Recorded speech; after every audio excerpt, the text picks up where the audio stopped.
I just want to read you this poster that I have because I hear a lot of pro-lifers say that life begins at conception.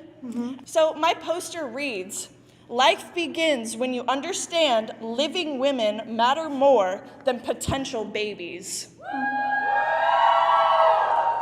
What is it? What do you mean? If it's a potential baby, what is inside of a woman? It's a fetus? Is it living? No. How can it grow if it's not living?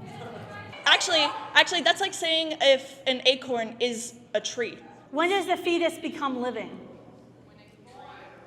That's actually a good question, but that line... Yeah, of course, because you don't know it. Because it's living. It's living.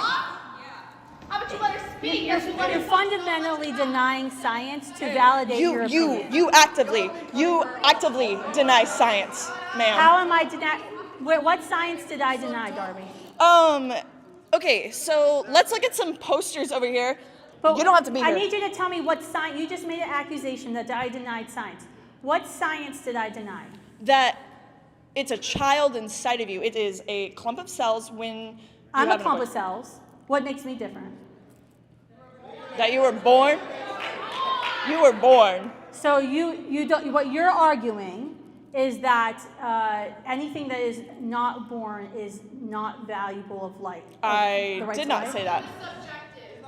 It's subjective.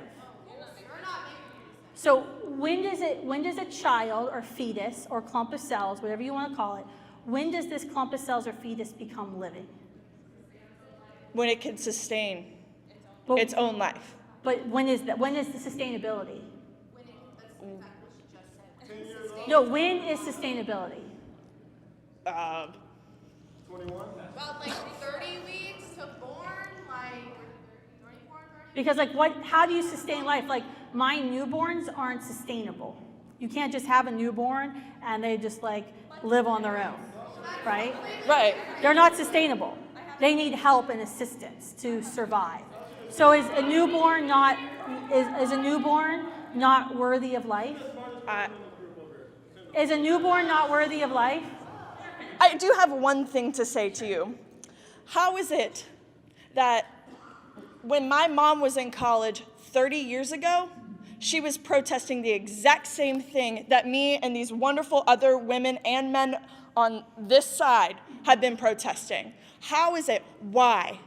Why are we still protesting? Why are we still having to talk about this issue? It is a basic human right to have an abortion, to have a choice. The reason we're still having the question is because some people don't want to accept the natural consequences of heterosexual sex and be inconvenienced by another human life and want to selfishly choose to end human life in order to have their whims met. That is why you're still arguing.